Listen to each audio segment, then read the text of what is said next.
right, welcome to podcast number 96. We're only 4 away from the big 100. You guys ready for that? Not at all. Yeah. Not at all.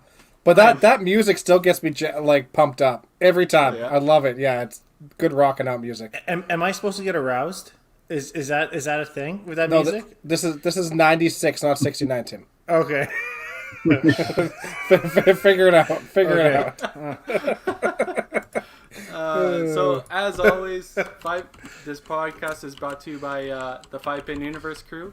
I'm your host, Carrie, dazed and confused Kreitz, because of tax season. I don't know what's going on. Literally, nicknames were done after 7 o'clock today. We have Dexter getting a dog Wiseman, Tim make the call Wiseman, and Daryl Skinny D Bradley. You can ask him in the comments what that nickname's all about. Yeah, we'll tell it later. Yeah. So what's new, guys? What's going on?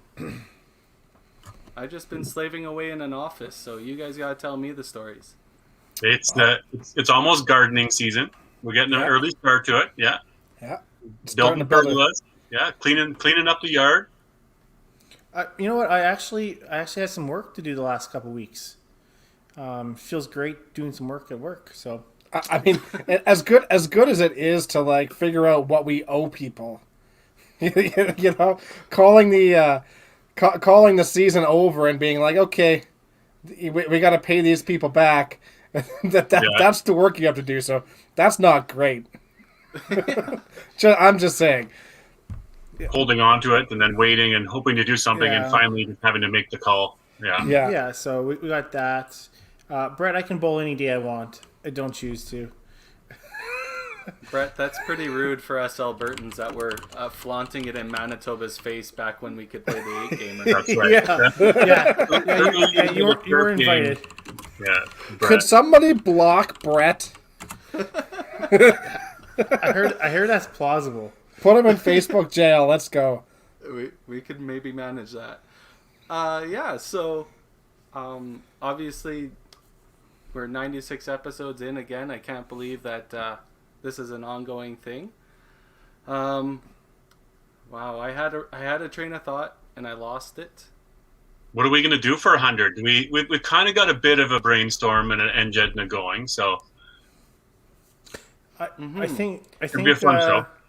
I think we're just going to have the four of us, and we're going to have a good podcast, I think. I don't know. I think we're going to...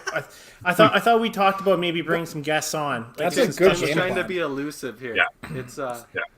It's all a mystery for everybody else still. Maybe an hour and a half of what's my score. Oh, no. Worst podcast ever. Yeah. Might have a top 10 moments. Maybe you need to do a top 10 like best guests, right, in the top 100. Yeah. You guys go through the archives and say these were the best ones or the best individual stories or whatever, right? We're gonna have some sort of a top 10. Yeah, we'll try and blooper reel. Blooper reel. Blooper reels, yeah. Some worst comments. Yeah. So obviously our sponsor of the week once again is All Star Bowling Sales. They're going to be giving away a prize again, so you have to get your comments in if you want to be part of that draw that Dexter is preparing right now on his keyboard. Say, Dexter, are you trying to be quiet while you're typing? I am. Right? Suspiciously typing, yeah. Nobody can hear me tiptoeing down to the cookie jar.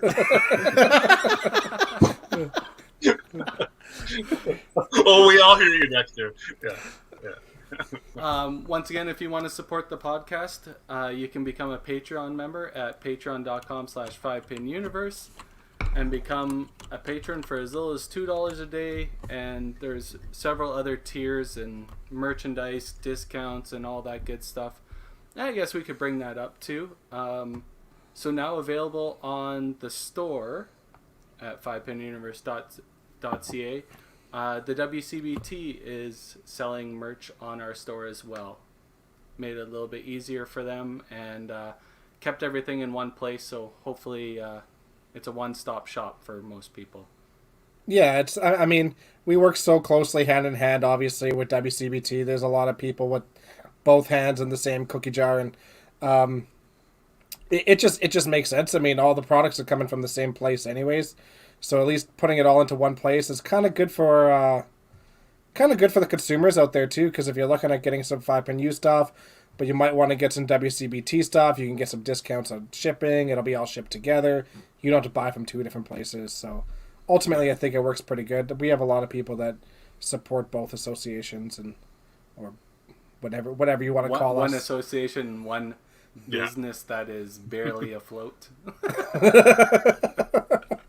Yeah. Exactly. But no, we appreciate everything everybody does. Even just commenting in the chat obviously keeps this podcast lively. And if you don't want to donate money, donate your time and watch all these podcasts and help support it, share it, like it, all that good stuff. I think David Sisko might be in the running for comment of the year so far. Yeah. Comment? Literally Well, comment. somebody at first just put the comment is in. Yeah, that was Jeff because Yeah, I'm in. I forgot Jeff in the thing last week and I got a little bit called out, so I had it preemptively all set up for him just in case. Hey, where's Jeff Cannon? Like, where's Daryl's hat? Yeah, where's your hat? Where's Mitch Davies? Let's talk about him for a sec. Where's Mitch is having a hard time with COVID right now. Mitch is having a hard time with COVID. Yeah. I had a talk with him. He's having a hard time with COVID. Who's that? Mitch is having a hard time with COVID. They took away his golf too, so. Yes. Yeah. Golf courses are about to open here. Nice segue, Tim. Golf courses are opening. First game tomorrow. Yeah. Oh, Visor, baby. There's Jeff Cannon. There we go. Yeah. we need to have a running golf tournament of sorts. Maybe we can't do the 5-pin 8-gamer. Maybe we'll have a running golf tournament. Anybody's welcome except for Manitoba, I hear. So anybody's welcome. Well, Scaletta and O'Callahan, they can come out. They're chatting away. Brett, We'll do it like canceled. that. Closest to the pin on a par 3 competition, and it has to be videoed from the beginning until the end in order to verify how close you are. Somehow we can come up with a little competition for golfers But out there. if that's me, I'm going to sit there and I'm going to hit 17 shots at that. Yeah, with the camera. Where are you going to go when you're going to be able to hit 17 shots on a golf course? The group of ninjas is going to come rough you up, man. What about you time yourself I'll on the find a way. fastest par 3 you can get it completed? Yeah. Did you see that one video? There was just a video on TikTok or on Twitter. You're a TikTok guy, Dexter. We should plug your TikTok or the 5-Pin Universe TikTok here. Yeah, we have one. We have a 5-PNU TikTok. But there was a big brawl in a golf at a tee box because guys were taking super long. There was another group that came up, and it was just a big brawl that kind of happened. It was sort of, We're going to start doing that with Weber every time he's slow on the lanes. Oh, man. Just fight him.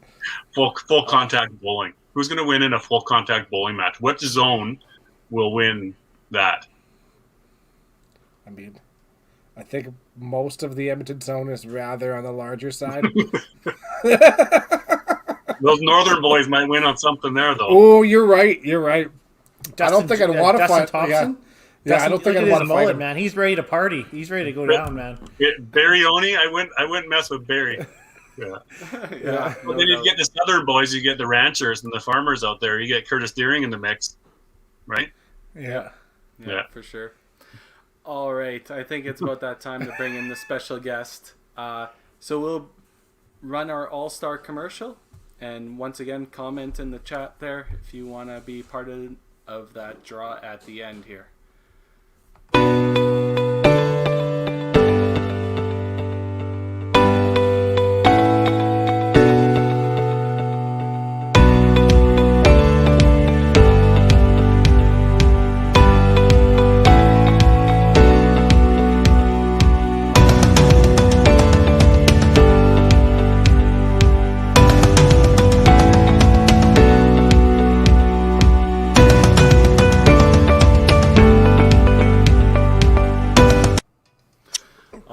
We're going to bring in our special guest for podcast number 96, all the way from Trail, BC, and probably the best nickname out of everyone. It is Ron Big Daddy Sandnes. Hey, buddy. Nice. Oh, Welcome aboard. It's good to have you on. Good to hear from you guys. Yeah, it's been a little while. I have the feeling that Ron or Big Daddy, you would have done okay in a full contact bowling match. Yeah, that would have been fun. I can almost seeing you actually having a full contact bowling match. Like you and Darren. Was there ever like some full contact bowling involved with your late night shenanigans? No, it was just verbal exchanges. But actually, I had a lot of full contact with an Edmonton bowler when he bowled out here at Matt Schultz. We used to do what I called the belly bump, Big Daddy's belly bump. Yeah. I could see that for sure. Schultz running up in the belly bump. Nice. Yeah. So what's going on, Ron? How are things in your world these days? Obviously out in Trail, bowling alley, you're a proprietor at the bowling alley there. What are the restrictions and what's going on there? Well, our restrictions, I think, have not been quite as tight over the last several months as Alberta. We have been able to be open 3 days a week with families only bowling, and like every second lane of bowling, not for the social distancing. And things in the winter were shut down as far as league play in probably the first week of December. And from there, we have stayed open, but on a limited basis for sure. And it's been bad for everybody.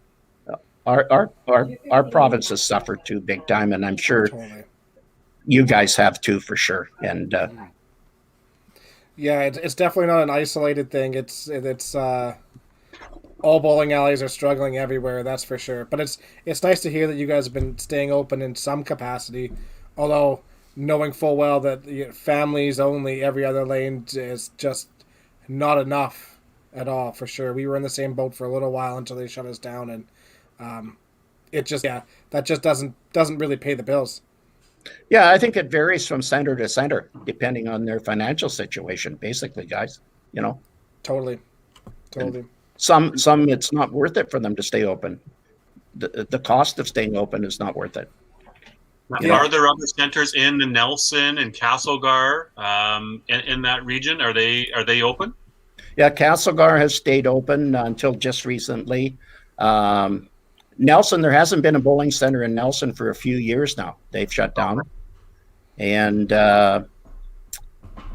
Cranbrook now is with the other bigger center in the Kootenays, which is the East Kootenays, and they have just recently been sold. Mm-hmm. Right. I saw Castlegar was up for sale too, right? Isn't They it? are, yeah.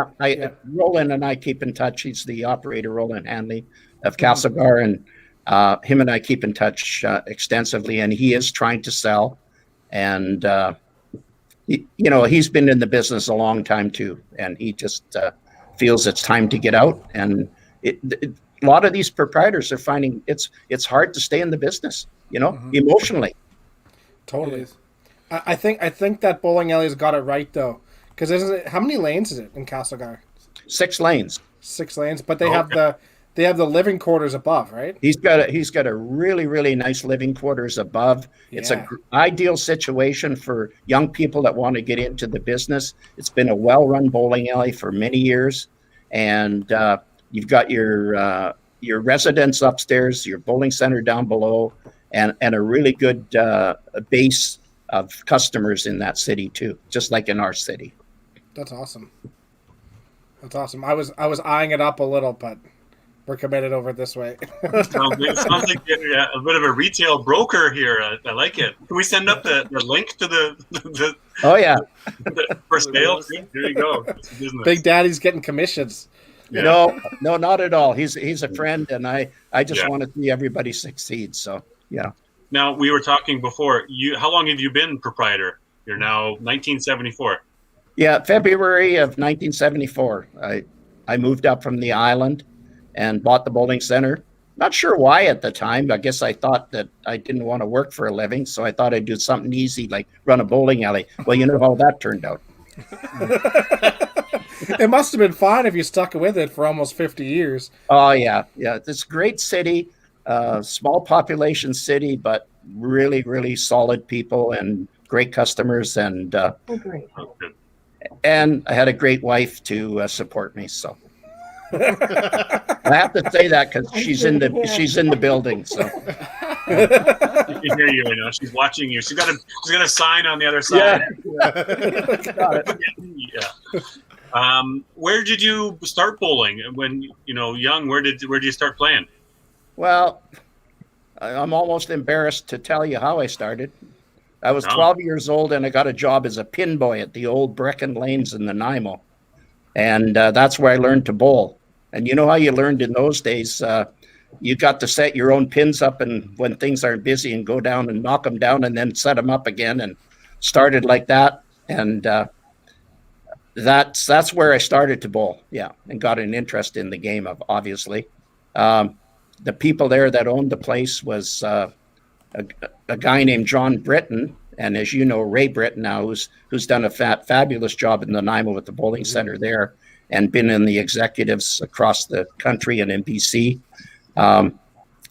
They were people that his father, John, was one of the people that I really looked up to at the time. Yeah. That's awesome. That must have been quite the job. I've heard that being a pin boy was not always a fun job. It was an active job, but it was not always a very fun job at times. Yeah, you got paid big money though. We got a nickel a line, and for set one league, you could make $1.50. So, did you have to have? I mean, if the bowling center had 12 lanes, did you have to have 12 pin boys? You know how, No, or did you no, do it no. two, four? How many lanes at a time did each person manage? The original Brecken Lanes was only a 6-lane center, and you got 2 lanes. You set a set of lanes. You jumped from lane 1 and 2. You jumped across and set the lanes. Yeah. So would you literally jump down onto the decks and have to set them up and move them out of the way? Like, so you're up and down as it. Yep. We know Up and down, up and down. Kept you in shape. Now the old those lanes had like a little pedal in the back of them, right, where you push down and spikes came up. Yeah. And then that's where you would put the pins You down put your foot on the pedals, the spikes comes up, and you put the pins on there, on top of the spikes. And if you didn't like the guys that were throwing the ball, you moved it off the spike a little bit, and maybe they. Oh yeah. But there's some little side betting too. Like, hey, listen, if you pitch off the 2-pin a little bit for my buddy here, there's a nickel in it for you. If you saw a bowler you didn't really like, that was, But that was pretty often though. From what I hear, like there were a lot of people that were like complete dicks to the pin boys. Oh yeah. So I mean, I can imagine that a nice little like subtle win for yourself, whether they know or not. But guys being a dick to you, and you're like, all right, no perfect game for you, buddy. So be honest here, Ron. How many bowling balls did you have to dodge? Not the balls. You had to dodge the pins. Because I don't know if you know that there was a slot between the 2 lanes, like where you put your feet. And if you were down on one lane and somebody threw a fastball and a pin came across and went through the slot, you could get hit, Oh man. So I wish we should have had danger pay in those days. Yeah. I just see some of these hard throwers now come with a ball, just ripping it and splattering the pins, just bouncing all over the place. They're coming, for sure. Yeah, but anyway, that was the start. And then you started bowling, and when did you start to get a little bit more competitive? Probably league bowling in the early 60s. Yeah, and there was a lot of great bowlers on the island at that time that I looked up to, guys like Wally Weinberger and Fred Hickey, and maybe name some that Jake Jacobs, guys that you might not remember or know, but that's where I really got into it. And it was an eye-opener watching guys like that were averaging 270, 275, 280 in those days. Yeah. It's like what the boys are throwing now. Yeah. It's crazy high now. And I mean, back then, of course, everything is wood lanes too, right? And all free fall too, right? When did string lanes start coming in? In the 60s. Yeah. Yeah, in the 60s, probably late 60s. But when I first started, of course, there was no YBC and no youth program. Eventually, I think that came in about, I'm guessing, 65, 66. And then I went into coaching the kids and that sort of thing. But when I first started league bowling, one of the most interesting things was the rules were a little different. You remember the blow pin, guys, right? You heard about the blow pin? Yep. Okay. And I'm not sure if you know, I'm left-handed. And I know you guys have your things about lefties, right? Okay. Okay. So the fact is, the first year or two that I bowled in an adult league, I was given the option on the blow pin whether I wanted to use the left corner pin or the right corner pin. Yeah. But a right-handed bowler had to use the left corner pin as his blow pin. So I maybe don't know exactly what a blow pin is here. Can you explain that? Oh, you don't? Counter Okay. pin. The counter The pin. counter pin. The counter pin. Okay, you had to get the 2-pin down. You had to get the left two In pin order down. for anything to count, you had, okay, I recognize it, the counter pin, I didn't realize the blow pin. Yeah. Okay. I'm So sorry. as a left-handed bowler, you were able to choose? Is that Yeah. why? Yeah. But not a right-handed bowler didn't have a choice. And now, to this day, I don't know whether that was a local rule, a provincial rule, or a national rule. I do not know. Maybe you guys can research that one day and let me know. We do have a guy that is part of the rule book corner. Maybe he can find some historic. Yes. Dexter, just Yeah. Don Yeah, I can Sim's do on that. here. Don can probably do Yeah. it for you. Yeah, Don Sim, pipe in. Yeah, Don would know. But because from my understanding, I thought lefties had to shoot for the right, is what I thought it used to be. So that's interesting. And that may have been, and it may have been just our local bowling center at the time, and they just said, as a lefty, because we feel sorry for you because you're left-handed, that you're going to get a choice. I don't know. That's fair. You can't get a pair of scissors that work properly for you, so you can pick a corner. Yeah. Where's the equality in that? Where's the equality in that? Like, Yeah, you're right. You know, like, There we go. you know, always giving the left-handed an advantage, right? Yeah. Like, give them They get something their else. own store, the Leftorium, and everything. That's horrible. I think it's because we needed it. Okay. Maybe you can inform us. Eisenhower always told me you put left-hand oil down, so Well, okay, Eisenhower's right. I got accused at my bowling center that if we were in a league night and I bowled really good and all the right-handed bowlers, which are most of them, bowled bad, that I was putting left-handed oil down. So I thought, this is a good story, so I'll just perpetuate it and say, tonight, boys, when you come in, I got the right-handed oil on here tonight.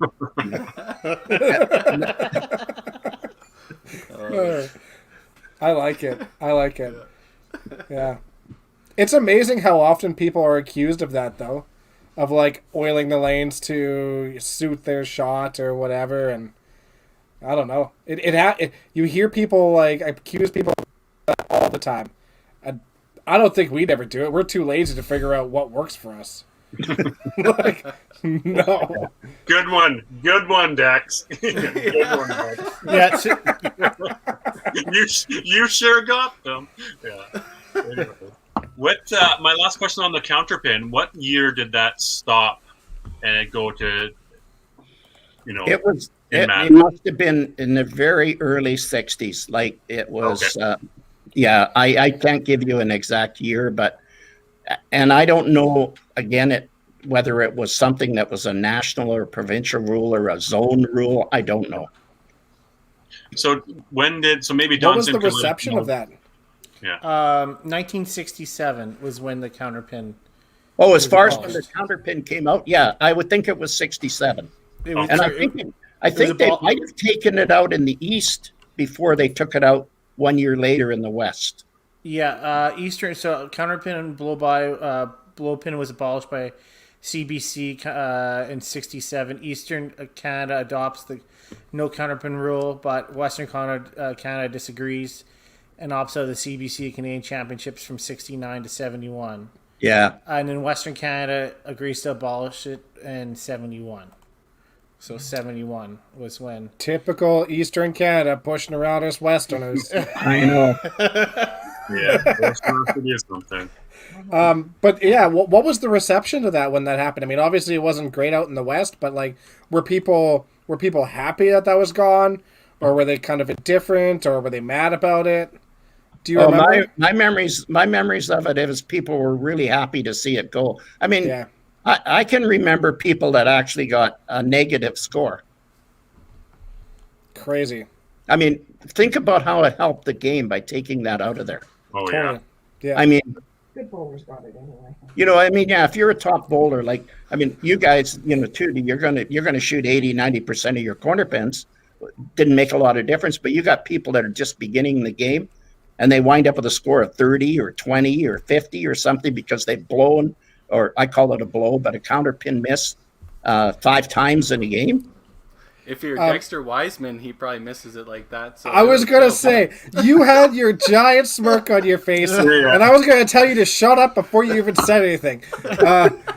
Jim, I apologize on behalf of Carrie. I was just fine on my corners this year until we got shut down. 2 months. Whatever. It was 8 weeks. Yeah. It was 8 weeks, and it was real solid.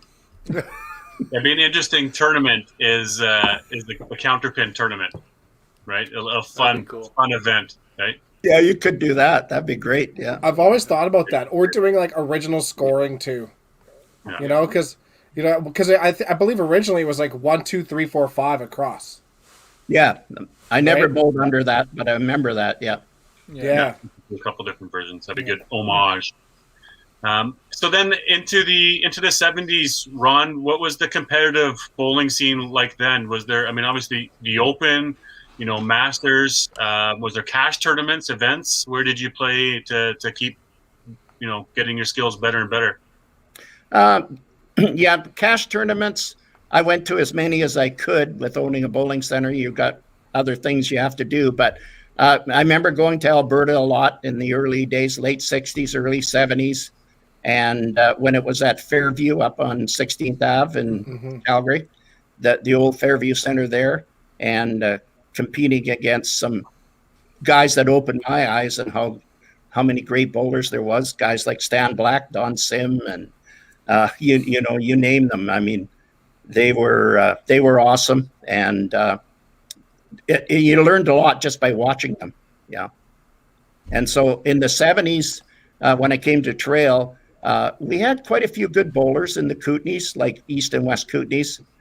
And we were able to put up a pretty competitive team in the Open in the late 70s and early 80s. And we actually won the provincials 3 out of 4 years, bowling against some great teams down in Vancouver and the Lower Mainland and Fraser Valley. And eventually our numbers died off later in the years, probably late 90s, early 2000s. And we weren't even able to compete as a zone anymore. And we eventually joined up with the Okanagan as one zone for the bowlers that were still competitive and wanted to play in the Open. Yeah. Totally. And that's natural progression, I guess. I mean, you have to join.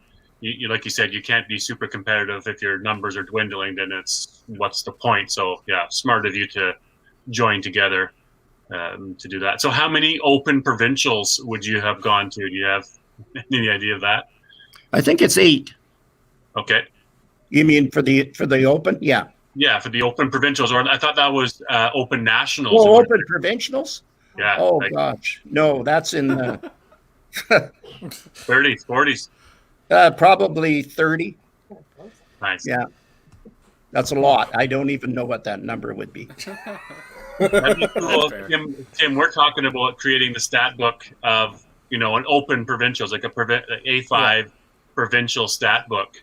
You know, this guy Bruce has bowled 25 times, Diane's bowled 35 times. You know, over that lifetime, it's 7,000 games, and you have average of 235. Ron's would be super cool to see in BC, right? To see. Yeah, I could give you some numbers eventually, maybe on that, but yeah, that I haven't thought about that. Right, I think that's some cool things to learn. I think remember was it Helene Godmere that we had on, and she said the number of games if we bowled at a national championship. It was crazy. It was a crazy amount. Let me pull it up here. Actually, I have it here. Right. I mean that on Ron playing, the number of opens that you would have played, the number of games that you would have played, Ron, and the number and what you would have averaged in your record. I think these are some cool stats that some provinces should dive into further. You know, I know Ontario's got a rich history too about people playing in a lot of events, right? Oh, I could imagine. Yeah. What were those? So do you remember some of those highlights in the early days of the Opens and some of those fun teams you would have gone in, some competitive moments that you would have competed in? Sure. I guess 1980 was the biggest one. When you got the silver medal at Nationals? Provincially we won the Open team event, and I won the singles. Yeah. So that was a big year for me, obviously. Mm-hmm. And at that time, though, then you had to drop off the team, and you could only bowl one event. So your team in BC, your team won, and you won singles. Yeah, that's right. Yeah, provincials. So that would have been a pretty cool provincials to experience winning both. But now, did you win the singles step? Was it a single step ladder at the end on the Saturday or a Sunday, or was it at the beginning of the event? No, at the end. BC always played the event on the Sunday at the end. Right. In those days. And still the same. Okay. Yeah, still the same. And I remember the year that I actually bowled a year in Alberta, and I really thought what Alberta done was a better way to do it. And they got this back in 2001, I think, when I bowled in 1 year in Alberta, they bowled the singles on the Wednesday. And they got the singles out of the way, so everybody, as a bowler, if you were in two events, you could concentrate on your team event. Yeah. Yeah, it always blew my mind the way BC does it. I was bowling out in Alberta for so long, and then I went out and watched a few BC provincials. We talked about this a couple podcasts ago too. But I always thought it was absolutely crazy that they played the singles in the mornings every day at bright and early, like 7 a.m. at the bowling alleys. And like half these people are walking in with booze in their cups just to get started for the day. To wake up. It was crazy. Yeah, it was crazy. But I thought our days are super long. But then you add that in on top of it too. I couldn't even imagine. It's a long day. Yeah, but we were tougher out in BC. You know. Makes sense. Yeah. So Ron, I just got a text about a question. How many decades have you made nationals in? 5 different decades. That's super impressive. That's crazy. I think it's just the way it turned out, though, guys. Really, like the first one was 1979, and then made it in 70s, the 80s, the 90s, 2009, and then 2014. Which was the last year that I competed. Yeah. Right. That's a great achievement. That's amazing. Sure. Yeah. So and they were all men's team events. Right. Yeah. So you had mentioned before the podcast started that you've retired from competitive bowling? Yeah, I had. At 2014, I already had determined it was going to be my last year, and it was. And after that, I got sick a year later and had some issues, but got over it. And then I bowled in league play for a couple of years now. I haven't bowled for 3 years. And I find myself now that I just want to get out and really come and watch the bowling right now. You and Billy Thomas could be traveling buddies and go to all the nationals. Absolutely. Yeah. That would be awesome. You should absolutely do that. Everybody would love to sit out there and have a beer or two with you guys. Yeah, Billy is certainly one of my old-time friends that I competed against and always enjoyed his company, and I would do that in a heartbeat. Yeah, what an awesome dude. Yeah. super For good, sure. full of stories. Billy Thomas. I don't know if I know about Billy Thomas. Billy Thomas. Nice. Billy. Sorry, go ahead. Billy was a top bowler too back in the 70s and early 80s and stuff like that. And he was a very good bowler. And he just developed this thing where he went to every Canadian championship, open championship, year after year after year. And I don't know. At one point, I thought he had been to every one. I really don't know what his record is, but I know it's fabulous. So. Oh yeah, he was definitely at the last couple for sure. It never changes.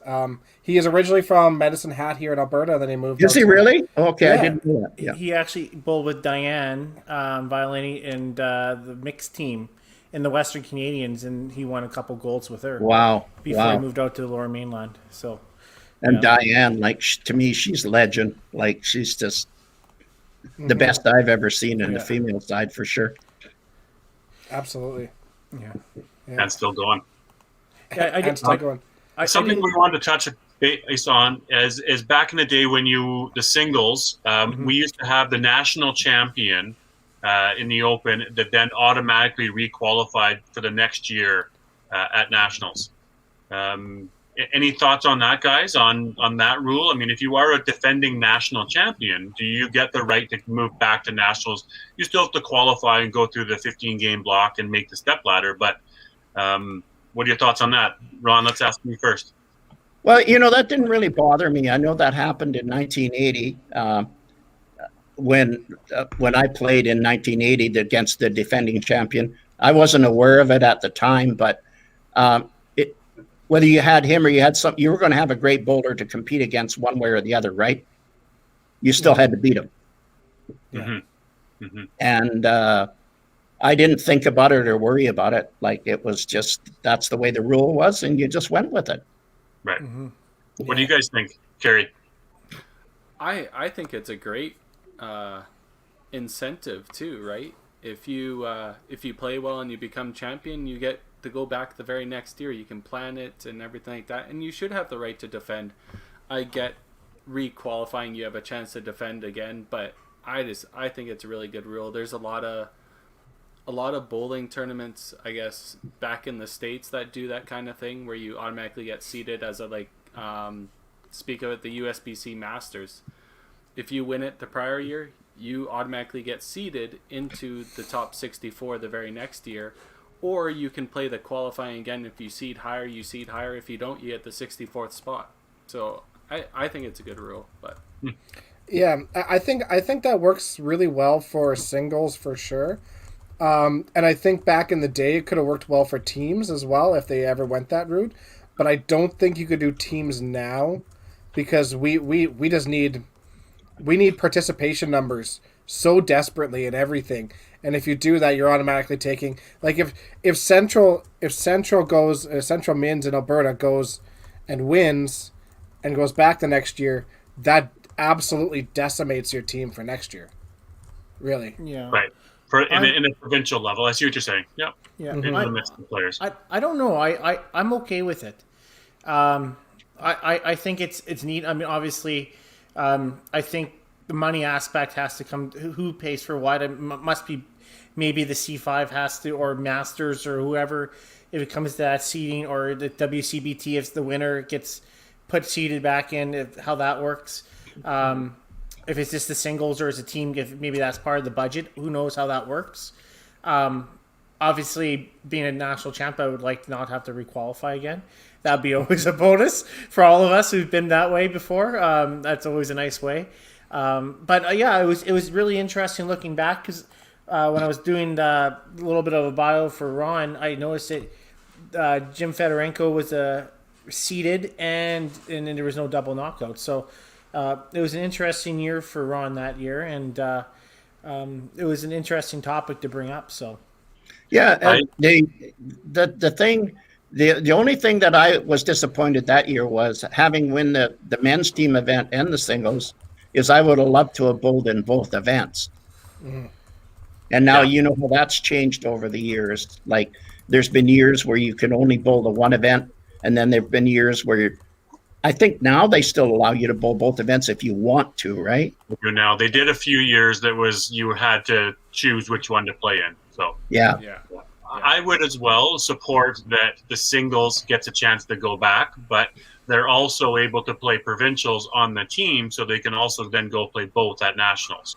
Yeah. fair. Yeah. That's So don't take that opportunity. They don't have to play even provincials. Well, they can, certainly can, right? If they Yeah. win their provincials even as a single, then the second place gets to go, right? So that's a way of re-earning your way. You know, my only con would be if a single gets to come back the next year and they win and they win and they win, does the number get skewed because they get an automatic berth to nationals? Or is that deflated by the fact that, listen, they still had to beat the best from every single province to win it. So don't take anything away from that national champion. So Yeah, I think Yeah. if you are beating the province's best bowler year after year, and you're that much better than everybody, because that is a feat. That's Right. an accomplishment for sure. Absolutely, that I think they earned it. I think we're all sort of here sitting at 5-0 voting. We would say it's a good rule. Allow the single to come back the year after. Let's see what people in the chat, if you can say good rule. Good rule means the single who wins nationals gets to come back. If you say bad rule, that means no, that there's no automatic re-entry. So want to see what everybody thinks. Good rule, bad rule. Yeah. The I other think, thing, that happened that year, and maybe you guys would know this, the history of this better than me, that the year before 1980, 1979, I believe that Jim Fedorenko won the singles against Kippy Smith, and I believe that they didn't have a stepladder. It was 16-game qualifying, and if you won the qualifying round of 16 games, you were automatically the singles champion. And I know when I bowled that year in Winnipeg in 1980, I won the qualifying round to finish first, but then they incorporated the stepladder: 5 against 4, 4 against 3, 3 against 2, 2 against 1. And I think they did it for the reason because they put it on CBC television that year. It was a televised event. Now, I may be wrong on this. That's something to check on your history, I guess, there. Fun. Right. Huh. I that's very interesting that he got through that way, and then the very next year it was the match play or the stepladder portion, and he defended, right? Is that kind of where you're going with that? That I think that happened the year before, but my memory is, I'm getting old, guys. Come on, eh? Yeah, and it's tough. I mean, a lot of changes each year. It's sort of like, what's happening now? Yeah, they were trying different things. Yeah. How about into 2009, a little bit more recent, at the Open again? I know that the team champion, that was a big moment for you too. Can you tell us about some of your team members in that experience playing at Nationals, Ron? Well, I can tell you straight up front, best team I ever bowled on in my life. And we had a secret weapon, Matt Schultz. Yeah. Because I don't know if you guys know the story that Matt Schultz didn't make the team. So who was on the team to begin with? Yeah, tell us the story. But who were the original team members? There was the two, Larry and Chris Rochette, Darren Rich and myself, and Stu Ryan. And the other fellow was from Vernon that made the team. And I'm trying to remember. Rush Walski? Okay. Trevor. Oh, Trevor. Oh, Okay. Trevor, okay. Yeah. Oh, And Trevor then- Russell. Yeah. And he had to drop out. And Matt, believe it or not, had finished 10th in the roll-off, Wow. which was unbelievable to us. And then he got to come in as the replacement for Trevor. And I remember Darren Rich coming to me and saying, "We're going to win the provincials for sure now." And I go, "What are you talking about?" Because I didn't know much about Matt at that time. Yeah. And he came in, and he was a key to definitely a key to our team, given the life and the enthusiasm that he had. Yeah. Absolutely. And then when we went to the Nationals, it's the same thing. The first couple of days, he carried the team as much as anybody. And it was a great team. Everybody except me at those times were in their prime. Me, I was hanging in there and was able to help him at the end. But that was a great team to play on. I really enjoyed those guys. Mm-hmm. So who would you have played national at the finals?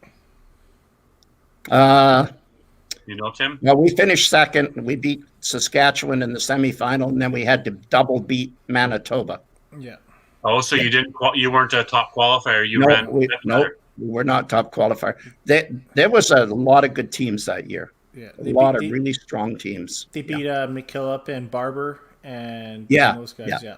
Double beat in the they finished first as well. Yeah. Did you hear that, Barber? You lost in the final twice, but Barber, were you the anchor or what? I hope you were the anchor and you pitched or something. And they had a really good team too, and I know Scott was one of their dominant bowlers, for sure. Yeah. That's fun. So, crazy. In your teams, what position would you have usually preferred to play? All I ever played was anchor. They just put me there because a lot of the coaches said the anchor bowler doesn't matter. The first four bowlers are important. So,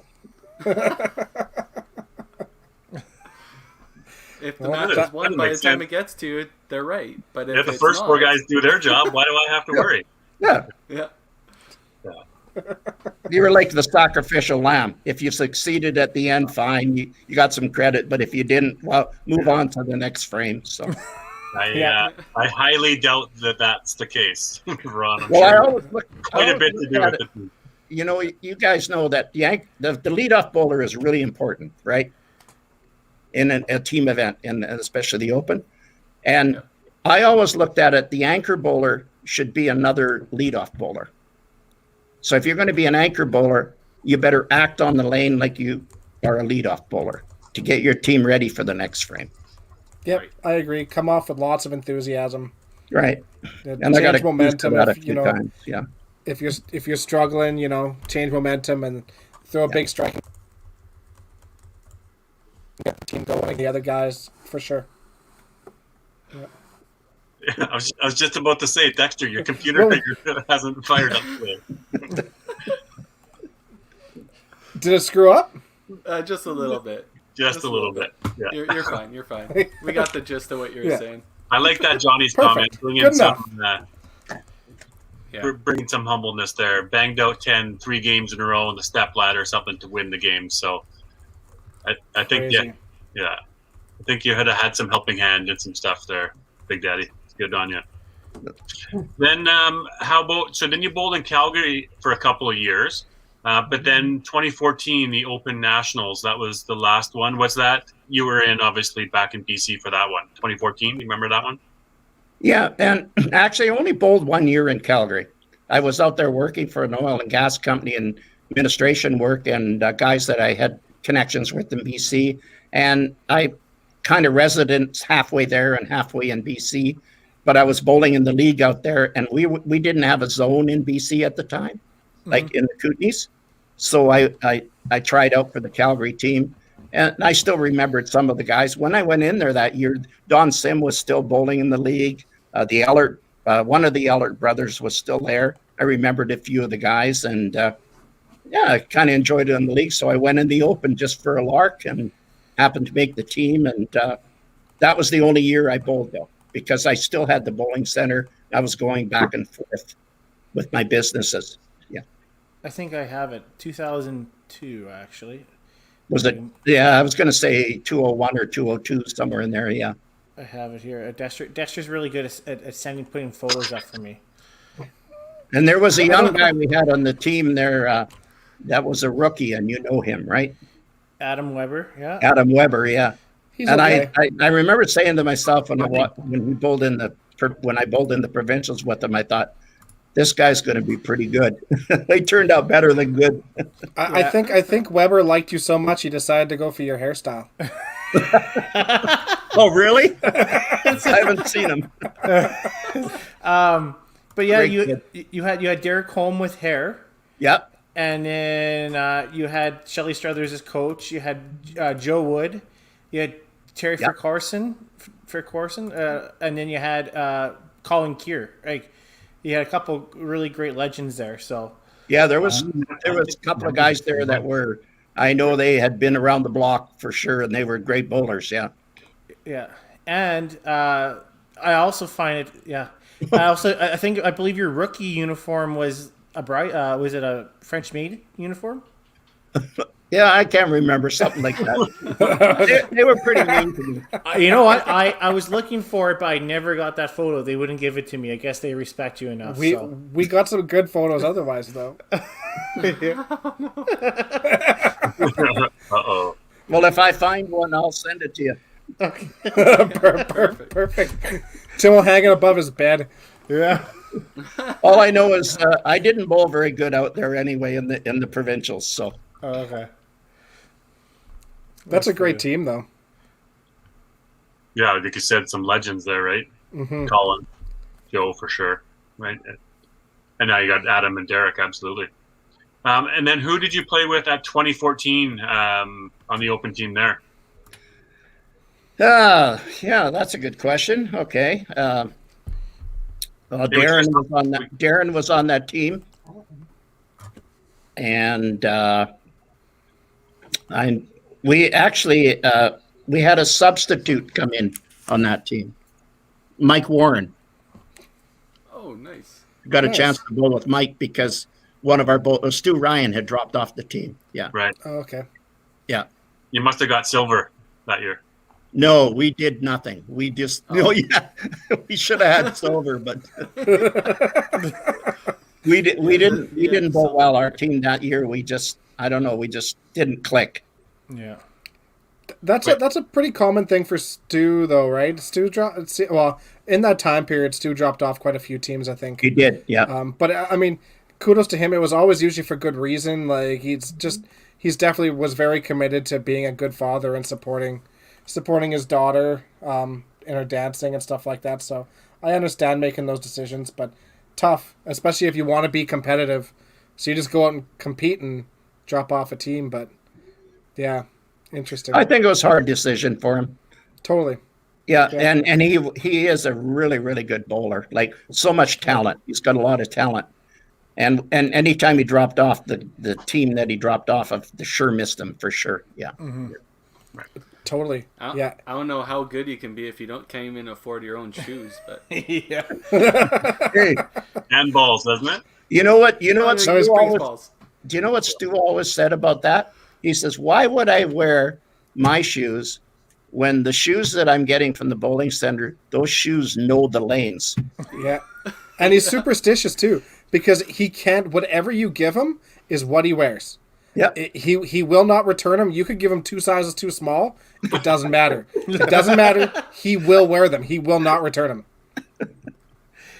So, Ron, when we were touching base and getting things started in 2014, you had a phone call that was memorable to you. Do you want to touch base on that? Yeah, it certainly was. Fraser Hambley. When we were going to be playing the Ontario team, I got talking to one, and I be honest with you, I don't remember his name. That obviously somebody that knew Fraser for many years, and we got talking, and in the conversation, I mentioned Fraser's name and how much that I had admired his career, and over the years, heard so many stories about him, and I just looked up to him, even though I never got a chance to bowl against him. And so this gentleman, he says to me, he says, "Would you like to talk to him?" And I go, "Yeah." And he goes, "Okay." So he dialed him on his cell phone, and he phoned him. So I got to talk to him, and it was like, okay, if I'm a fan of Wayne Gretzky, I got to talk to my idol. Like, and I didn't, Yeah. you know what I mean? Mm-hmm. You know, and we talked for, I don't know, 10, 15 minutes on the phone and talked about things. And it dawned on me that followed bowling and knew bowling so much. He knew who I was, and to me, that was a compliment. Mm-hmm. Yeah, for sure. And I really so much enjoyed that conversation with him that day, and it meant a lot to me. Absolutely. I'm glad you got that moment for sure. Yeah. It's something to remember and cherish for sure, right? It means a lot. Yeah, to be able to sit there and talk to your idol on your final day of competitive bowling. And I mean, honestly, and this isn't disrespectful, but I mean, at your age too, you know, here you are, you had longer longevity in the game than 99% of bowlers ever. And I'm sure that if you went out there, you'd still average good. But here you are at your age in 2014, and you get to talk to your idol for the first time. That's just super neat. Yeah, that was the way I looked at it. Like, to me, that was special, you know. Mm-hmm. Amazing. There's Tim's nickname. Shows what kind of person Fraser Hamley is, though, right? I mean, really, that he would be willing just to pick up and just talk to somebody like that. Yeah. Just had all the time in the world for everybody, right? So, yeah, that's what I liked about hearing about Fraser. So that's kind of cool. Good to hear. Yeah. And some of his stories are, as you know, legendary about the game where he played when he was brought up. Mm-hmm. Mm-hmm. Let's we've got a big topic on our bio. Back a few years in 1980, you had said it's obviously a big year for your open career, but also in 1980, a pretty fun event that we want to hear more about, the Small Ball World Championship. And that was in Manila, Philippines. I mean, we just all, getting excited to hear about this opportunity to travel globally and, go and compete elsewhere. Ron, tell us about how this tournament would have come together in the first place. Well, my understanding was that year that they picked the All-Star team, whoever made the All-Star team, which was 4 men and 4 women, got to go to play in the first World Small Ball Championships. And Carling O'Keefe sponsored it. They put up $100,000, if I remember correct. Al Hong went over. You guys know Al Hong, of course, as the coach. And I think it was Bill Bird from the Ontario, from the Canadian Five Pin Association went. And they originally, if my memory serves me right, there was going to be 5 countries. There was going to be British Columbia or Canada for 5-pin bowling, Quebec for duck pin bowling, soft belly, and then the States, Argentina, and the Philippines for hard belly duck pin. And are you guys familiar with the game of hard belly duck pins? Absolutely, yeah. Okay. And by the time the event happened, or it was time for it, the other countries, for whatever financial reasons or whatever, dropped out. And the program that I still have to this day shows 3 countries were going to participate: Quebec, Canada, and the Philippines. Well, Quebec never wound up making it there. Oh. I don't know the reasons. I'm sure it was a financial situation or sponsorship or whatever. But we got to go to the event, and we met in Vancouver, all the bowlers. And the bowlers on that team were myself and I've got it here. Jim Fedorenko, of course, and Doug Oig out of Winnipeg was on that team from the men. And I'm trying to think who else it was there. You said Al Hong. No, Don Eakin? And Don Eakin out of Vancouver. Yeah. Okay. And we met in Vancouver. We went to Hawaii for 5 days, if you can believe it. Well, we got a 5-day holiday in Hawaii. I can kind of believe it. I did some quick math here, and you were like $100,000 in 1980. That works out to $330,000 today. Yeah. So, and there was a few Carling O'Keefe's drank at that event in Hawaii. Yeah, I can That was imagine. our Yeah. days off to get used to the climate, I guess. I don't know. Did you get to take a guest with you, or was it just you and just the No. Yeah, you brought your mate or your guest, yeah, and I Yeah. brought my wife, and it was a fantastic holiday Fun. until we got to Manila. Oh, really? What was just Well, we got trying to go around and navigate where you were going? Now, would everybody be bowling in their own discipline, or how did the actual event itself work? no. Well, we landed at the airport in Manila, and the first thing you told us was when you land and the plane lands on the tarmac, and they said make sure that when you run, don't run when you leave the plane because the armed guards will shoot your legs and then ask you why you were running, because the country at that time was ruled by a dictator, Ferdinand Marcos. Okay. Okay. And That's intimidating. yeah, that's how we started the trip. But anyway, the first day we got in, and then the next day they took us to a place called Baguio City, which is a city that the American Army used to use as a base during the Second World War. And we went up there to relax for a day and get away from everything before we had to go to the tournament down in Manila. And while we were up there, we got to bowl in the local bowling center, a game of hard belly duck pins. And the bowling center had no doors and no windows. And the lanes were kind of dusty and dirty. Yeah, no And we doubt. had to wear, I think we wore slip-ons or something, or slippers to bowl. And then at this point, we're wondering, what are we in for in this event? But by the time we got back to Manila, we get to Manila and we go into this beautiful bowling center, like where they held the World 10-pin Championships. Okay. It was theater style and had 40 lanes, and it was Wow. absolutely gorgeous. Yeah.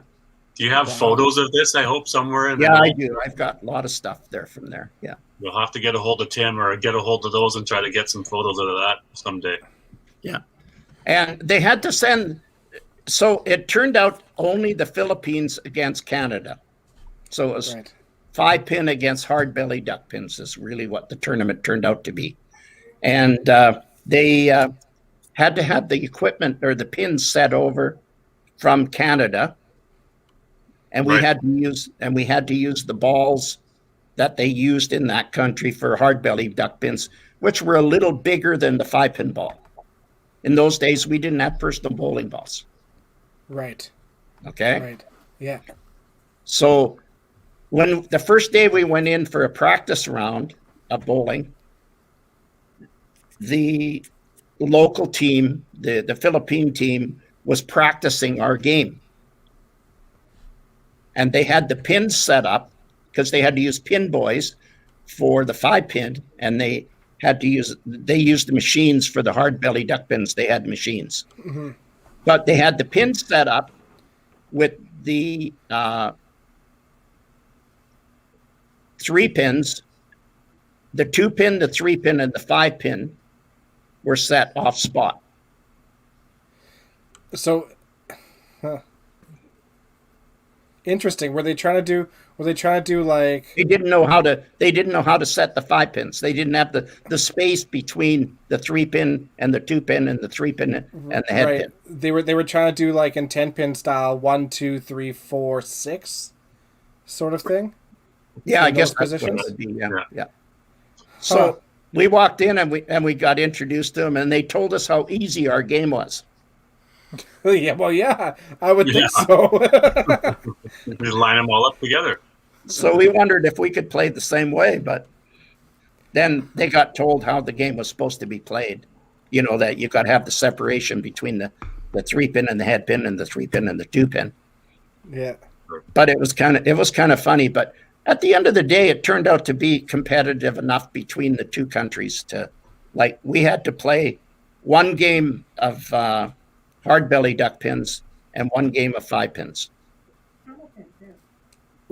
Was it only 2 games? No, no, it wasn't just 2 games. I mean, whatever we played, it was a combination of the 2. Yeah. Oh, okay. Okay. Yeah. That's crazy. So how many games did you guys end up playing?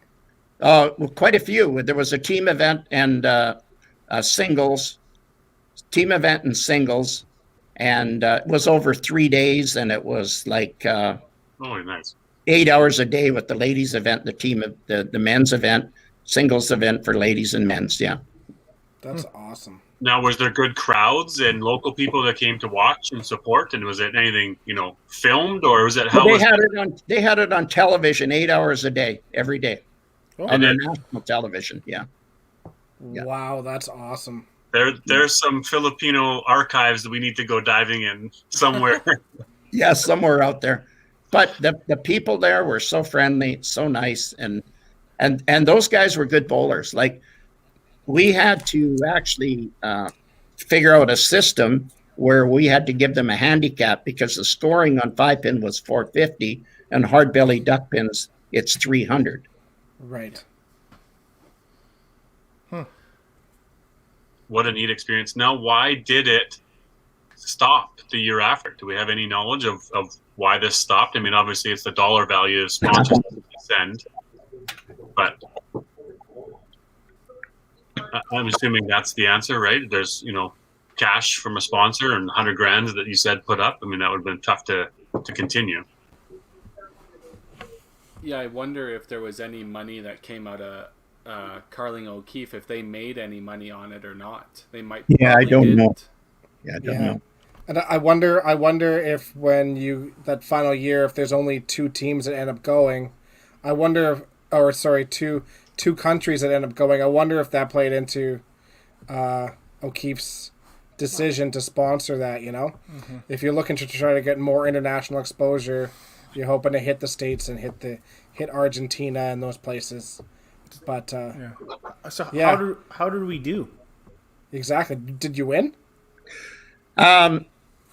Yeah, we won some medals. I wound up beating Jim Fedorenko in the semifinals of the all event to get my revenge. Oh, yeah, I bet you that felt really good. Yeah. And how you do it? You play we played 1 game of 5-pin and 1 game of hard belly duck pin. Right. And That's then so you're totally moved on up the step ladder. You moved up the step ladder. But when I played this is an embarrassment, but I have to tell you anyway. So I played the national champion from the Philippines, who was the hard belly duck pin champion. And the first game we played was hard belly duck pins, and I beat him.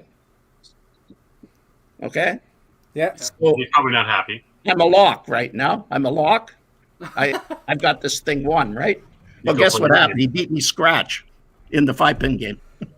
Oh, man. And he won. Well, if Walt But he was a Brooks good is- bowler. Yeah, Yeah. if Walt Brooks is any level to judge it, duck pin players can play 5-pin, and 5-pin can play duck pin. They're pretty Yeah. interchangeable sports. Yeah. Yeah. That's a hard game, though. Have you guys ever played it? No, I played soft belly, but not hard belly. Yeah. Which brings the question there, Kerry, is, you've got the international with, Canada and the U.S. and Walt Brooks and the duck pin. How many other countries are playing small ball, right? Is there a candle pin across the world? Argentina, or anybody else that we know of is playing anywhere? Yeah, well, we sort of discussed it before podcast. Argentina has duck pin, right? And then obviously the States has duck pin and candle pin. Out east we have candle pin and duck pin and soft belly. But Germany, Germany has 9-pin, right? And Croatia has 9-pin. If you ever looked that up, that's kind of wild. We had a bowler in our own center once last year or the year before played 9-pin, and it's a totally different game out there. Actually, someplace in the Okanagan had a 9-pin center. That was kind of crazy. It's really kind of wild there. And I know that reading through Walter Heaney and going through some other stuff that the Japanese were actually coming out and looking at some of our 5-pin centers in the early 80s or late 70s, they're really interested about it. So I don't know if anything's out there, but military bases for sure had it. So it was where the Air Force bases were. Yeah, That's where they had a lot of the small ball bowling. yeah. Mm-hmm. I think Yeah, and I somehow. think that's probably how it started in the Philippines because, as I mentioned, we went to this other city for a day before we went to Manila. We were playing in Baguio City, and it was basically a city that the U.S. Air Force or the Army and that used as a base during the Second World War, which was still operating. So are they still playing down in Philippines? Yeah. I believe so. Yeah. They are actually. Long story short, Carrie and I. Well, I know for sure my Manhattan bowling balls are from the Philippines. I do a bowling ball swap with Damian McDonald when he goes out there. He grabs a bunch of bowling balls from the buy and sell or from the thrift store, and then he brings them out here and he swaps them out here. Yeah. Yeah. Nice. Oh, Steve Greenside saying that there was one a few years later in Ontario. Neat. I think there's got to be some work dug into rejuvenating some small ball world championships and see what countries we can get involved. Or, we talked before about how do you make a international 5-pin bowling championships, or global world championships. Is there more, funding available for Sport Canada for international competitions? Yeah, exactly. And I mean, you look at Candlepin. I mean, Candlepin's only got, it in the eastern states and the eastern provinces of Canada, and they have a competition, and they call it Worlds. Right. So I mean, let's make it real Worlds and have Candlepin versus 5-pin and versus Duckpin, Argentina, Philippines, all those places. Let's do that. Let's make it happen. There's a new tournament for 5-pin in here, World Championship of Bowling. Yeah. Anyway, guys, I'd be remiss if I didn't mention the ladies that were on that team that went to the Worlds. That year in Manila was Claudia Lista from Ontario, who was I think the singles champion that year at the Nationals. Darian McConaughey from Edmonton. Yes. You know her? Oh, yeah. I've seen her name in research, yes. Laura Mitchell from Ontario. And Louise Paulus from BC, who was one of the best 5-pin lady bowlers in BC ever. And she was on that team. Yeah. That's awesome. Now, the other funny story about that is because at the end of the tournament, the day we were leaving to go to the airport, we were sitting in the lounge and we were trying to get rid of our pesos, our money. And my wife likes this story because she shows it how stupid I was. We got rid of our pesos, and we were going to have a cocktail before we left for the airport. So I wanted a drink of Crown Royal, a nice Canadian whiskey. So I ordered one from the bar, and the guy came and said, "Yeah, I got enough for a drink." And the bartender and I didn't have any money now because I'm out of pesos, so I put it on my credit card. Well, about 3 or 4 months later, I got the bill. It was $36.50 for that drink of Crown Royal. Holy crap! Something got messed up in the conversion there somewhere. Let me just do the inflation calculation here. Yeah. $118. On the conversion of the inflation conversion. Yeah. But when we went to the airport, we had this. I had this trophy that said "runner-up all events." So, and Louise, I believe she was the champion on the ladies, I believe, and she had a trophy. So we go to the airport, and these Filipino people saw the trophies, and they saw the writing on there, donated by Ferdinand Marcos, which was the dictator of the country, and they wanted to buy the trophy. Well, have you seen this trophy? It probably cost about $20 in Canada. Like, it was like, I guess it's historic maybe, but it's got no value as far as the metal in it. Yeah. That's cool. I People were trying to wonder. buy the trophy off us, but I kept it. Do you still have that trophy? Yeah, still got it. I Oh, bet yeah. you could sell that thing for some decent money now, though. Yeah. We Like- can put that on our store if you want. We can offer it off. I got to Totally. donate it somewhere. Yeah. Oh, yeah, for sure. It goes into Yeah. somewhere Yeah. perfect for you. Yeah. Anyway, it was a great trip, and I just it's too bad that event couldn't be carried on and one day tried again. Yeah. For sure. Yeah, I know. So the United States and Argentina every year, and maybe it might be every second year, has a team match play event. So I think Argentina comes up here at least every second year. So it'd be kind of neat to start a Worlds where we would go down to wherever in Massachusetts or whatever, and we could play against everybody in a duck pin tournament or something. You could maybe work something out. Call it like the Pan Americas or something. Well, isn't there a duck pin tour, right? Jeff Young, and there's a bunch of guys that play over there in the duck pin tour. Maybe it's tied in somehow with that, or one of the events, or a bunch of us from the West. We all pick one event that we're all going to go to. We're going to go play in a duck pin event, right? And just bring this ship. I think it would be great. I mean, at one point, Sylvain Bercier, we had at the C5, we had a roundtable discussion how to create more interest and whatnot, and we always had 11 teams for we always had a bye team for the teams for the Open, because you always have for the men, mixed, and ladies, because we have odd number territories. Oh, yeah. And he said, why don't we bring an American team in there? Great Right? idea. And so that, we've tossed that idea around for a little while, right? And so, that's we haven't talked about in a while, but that could be another option where they bring an American team up for the C5. But right? I think that's something that definitely needs to be looked at again, because I think that would be amazing. Even if you get 5 people to come up here from Duckpin to go play in that, or 6 people in that event, and you sit there and it's like, okay, these guys had an absolute blast playing this tournament, and then they go back, they take they video it or whatever, they take it back, just spark interest down there too, right? We need little things like that. I mean, Walt comes up for these tournaments and he loves our game.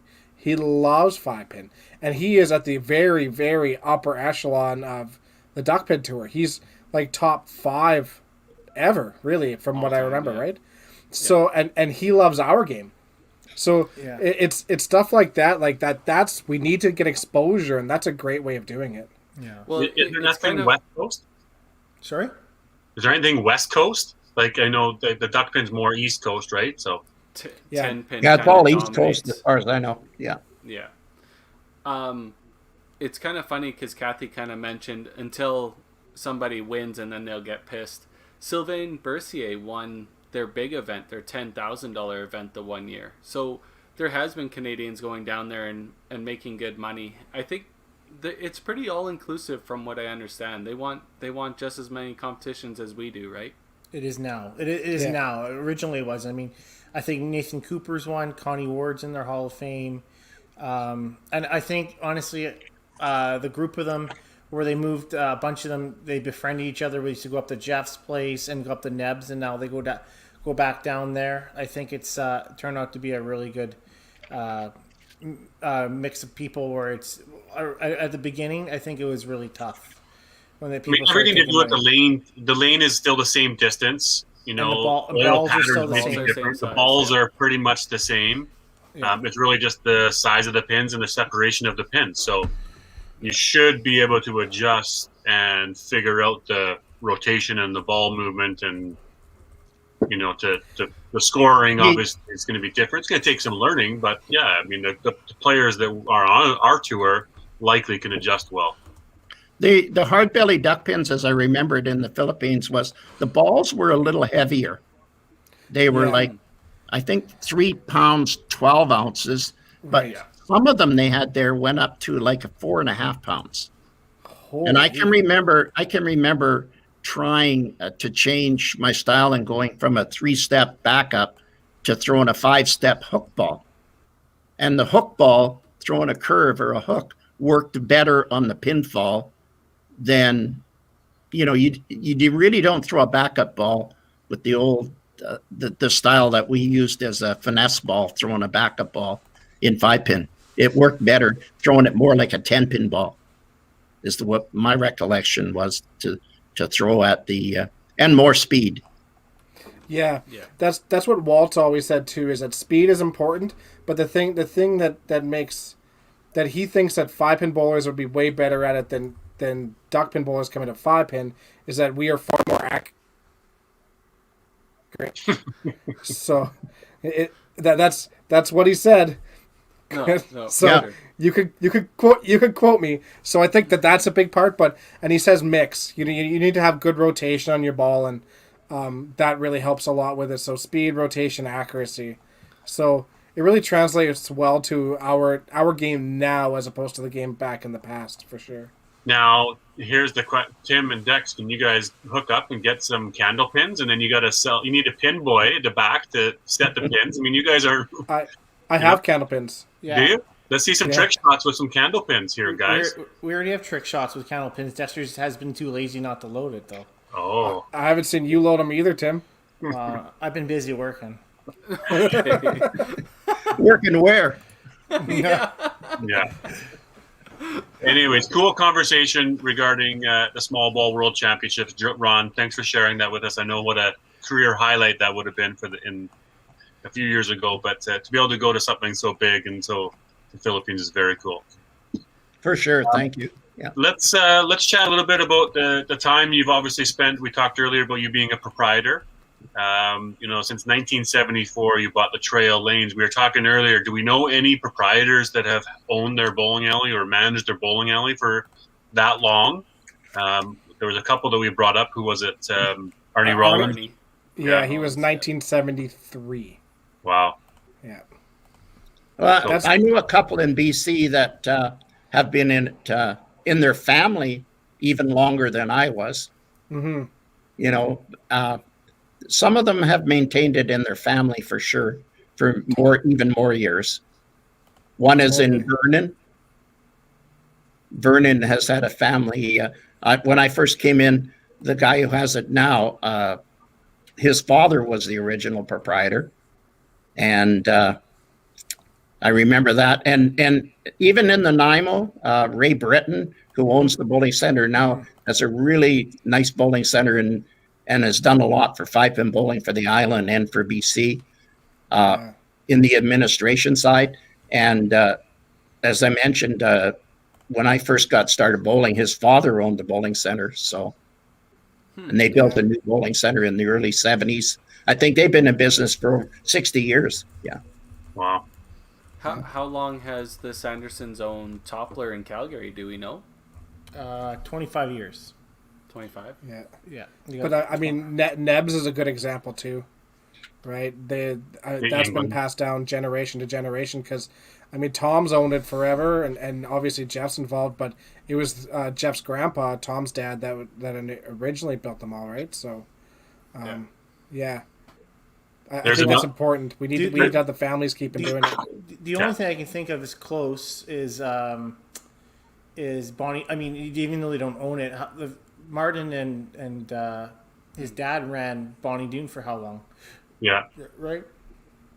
It'd be cool to see a top 10 or a 15, data of longest serving proprietors, longest serving managers, right? Whether it's a family connection or individuals, right? I think that's mad respect for anybody and keeping it in their family or themselves, managing and running a bowling alley for that long. So good on those. We're seeing some good comments from people that have had bowling center for a long time. Some of the names, obviously, we don't recognize it and know. So, and somebody you had mentioned earlier, Ron, is Larry Rochette. I mean, he's owned quite a few bowling alleys in his time, hasn't he? Just a couple of different ones. Yes, he has. He owned a bowling center in Kamloops, and then of course now in 100 Mile House. Yeah. Yeah, that's right. Yeah, heavily involved in the game for sure. And he was a really good bowler too, and still is a good bowler. Amazing. He was on our team at the Open in 2009. Just a solid player, really solid player. And his son was awesome. Absolutely. Yeah. Chris. So where is their center? 100 Mile House? 100 Mile House, yeah. is where they are now. Oh, here. Well, looks like we've got great comments here. So, Wiseman brothers, you might have some work tomorrow to find out some more data on some of these old centers. Some of these. You're welcome. You're welcome. But yeah, the Marinos, the 47, right? Port Coquitlam, we've seen. April Lanes and Grandview. I don't know who was Grandview. Yeah, Port Coquitlam would have a great history. That family, the Medaski family, has had that business for many, many years. Yeah, before I was in there, I remember Mal Medaski, and then he passed it on to his son, and yeah. Matt Eisenhower bringing up the Marinos owning Grandview. There's a center with one of the most historic centers in Canada for sure. You talked about legends playing, or hearing from Fraser Hambly and stuff like that, and we talked about Billy Thomas. But one of Billy Thomas's good friends was Frank Levine, and Frank Levine is the guy who absolutely ripped apart Grandview. That's for sure. Did you ever get the chance to play against Frank? Yeah, I sure did. And I always have three people in my mind that were the legends of this game in my mind. Okay? Mm-hmm. Frank Levine, Bruce Mortar, and Fraser Hanley. Those are my top three. Honestly, I would have loved to have been able to play. I did play with and against Frank Levine a little bit when he moved to BC, and he was a wonderful bowler. And I remember a tournament that I had in a 20-game marathon in Port Moody, and I happened to be on the same lanes as him for quite a few of the shifting around of the lanes. And I can tell you a story that, I don't know, maybe it gets stretched a bit at the end, but he won the tournament in the 20 games, and he had in the high 70s corner pins out of the 200 frames, and he spared every corner pin until the last one that he shot at. He spared like 78 out of 79 or something like that. The guy his ball wasn't working. You know how they threw that ball. Now he was this too, wasn't he? Yeah, the duck pin ball with the throwing the ball back this way. Yeah. And if he was bowling in Grandview, they had the lanes dressed so the ball would stop sliding. He would block him. Yeah. Yeah, they block him, I guess you'd call it. Yeah. And at that tournament, the lanes weren't dressed for his style of bowling. He still won the tournament because he picked all his corner pins. Now, how close to the head pin would you want that ball to switch and go the other direction? I'm guessing it must have been at least 20 feet. Okay, so it's still got some forward momentum and rotation on it. Yeah. Now the crazy part, from my understanding from Frank, is that the pins never really left the deck. Right? They weren't splashing. Right? A lot of the pins. Oh no, they crumbled. Yeah, they crumbled. Yeah. The pins just softly crumbled. That's the way I remember it. Yeah. Yeah. But his corner pin picking was out of this world. Especially throwing that way. I feel like that would be so hard to pick the corner. I think hitting the middle would be fine, but getting the corners, no. I know. I've tried it, and it's just like, oh, I can't believe it. Like, I just want to take a moment to tell Carrie to shut up. You're number one now, Dex. Imagine how high you could be if you picked corners. Jesus. You know, another funny thing, when I told you that on the program when we went to the Philippines, the original program, they had Quebec listed as going to be at the tournament, and they had their lineup of their players. Oh. And guess who was in that lineup for Quebec? Andre Morissette. Oh, yeah. Sure. I've seen some videos of him playing. Bowling in the old O'Connor Bowl in the TV days back in the, I don't know, 50s, 60s. Yeah. Yeah. That's cool. It was funny. He was going to be on that team. That would have been awesome. Steve Greensides actually just shared a video of the 87 CBCs, I believe. And Andre was playing. And then a little bit later, the last 3 minutes, Dwayne Anderson was playing. Oh yeah. in there. Oh, So really? it was great to watch the white. Yes, yeah. Wow. Yeah, I wasn't born yet, but I mean, it was great watching everybody play that. I love watching that stuff. Yeah. But he was a great bowler. There was another one, Andre Morissette. Yeah. When did like Frank's career sort of end?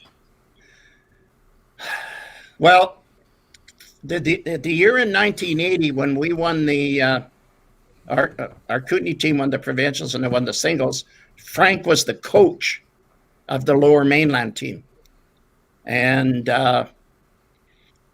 shortly after, I think, not maybe mid 80s, early 80s, mid 80s. You'd have to ask the guy to ask that would be a guy like Larry Johnson. He would know that in Vancouver. Yeah, we have to maybe dig up some more info there because that's one that I know that in the West we've seen a lot of tournament champions, Autumn Open, I think, Rose Bowl, right? There's a stretch there. There was 3 out of 4 and stuff, and we all as kids looked up and this, who is this Frank Levine, right? And never had the chance to meet or know or compete against them. So Yeah, his titles came in the early 70s on, I guess, what you would call the tour now, but who knows why he didn't play beyond that, if it was a degradation in health or I'm not too sure, but he was definitely dominant in the early 70s, that's for sure, just from the small amount of information we have, right? that was a good one, actually. That was really good.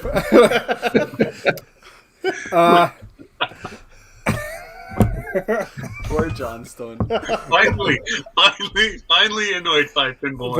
That's awesome. From my understanding, like his health did kind of go down a little bit. Like he couldn't throw the backup rotation ball anymore. So when he ended up having to switch over underhand, he was still really good, but he wasn't dominant the way he used to be, for sure. Yeah, I heard that too. Yeah. Kind of ended fast for him. Yeah. But I guess from a proprietor side, Ron, what sort of things have changed so much over the years? I mean, obviously, have you managed to keep the same leagues going, or have you had to adapt and make changes to keep the business afloat, or what type of things have changed? No, we definitely had to make a lot of changes. I mean, as you guys know, especially you guys that are running the bowling centers, the old days it was double leagues every night, and now you got to be in the entertainment side of the business too. It's got to be. In our case right now, I would say in our center for the last few years, we've been at least probably 60% more in the entertainment side, parties, disco bowling, that kind of stuff. And league bowling is not the same. And it's just the way the world is today with the, people working, the whole family works, the husband and the wife, and times have changed. When I first bought the bowling center, I had Monday to Friday, I had 2 leagues every night. Crazy. It's you didn't have to sell the changes. Yeah, you didn't have to sell the sport. The sport sold itself at that time, right? Yeah. Everybody wanted to be involved, and everybody was doing it. And now we have to absolutely sell it in every facet that we can, for sure. So the future for the game to me is to make sure that the providers look after both ends of it. You still have to look after the youth and promote your leagues, because it can turn, especially with the COVID situation, we could get back to a situation where families are going to change again, and we're going to have one person working, and people are going to go back and start bowling in leagues like they used to. This is what I'm hoping anyway. And you better keep promoting the entertainment side of the game. Yeah, I totally agree. I totally agree. The league bowlers is where that's your steady income, right? You need to have that. It's just consistent money to pay the bills, and then you have the open play come in, and you have to cater to them because they're the ones that bring in the profit. Yeah. Really. Yeah, so, that's right. Exactly. For sure. Throughout your time, do you have what is your favorite change to the game, and what's your what's your least favorite change to the game? Because you've seen lots of things. You were talking about the blow pin. We've seen synthetic lanes come in. You went from setting pins to free fall to string machines. It almost you've seen it all. You're making him sound like he's seen the airplane. He's gone through all the world wars, and Yeah, he was Great Depression. he was friends with the Wright brothers, wasn't he? Well, you're basically telling me I'm a dinosaur. Yes, that's what I'm getting. That's what. You nice can of you. interpret Nice things of you. however you'd like, Ron. Well, the facts are the facts. So. Well, what was the question again? That's fair. That's fair. Yeah. What was your favorite change to our game, and what was your least favorite change to our game?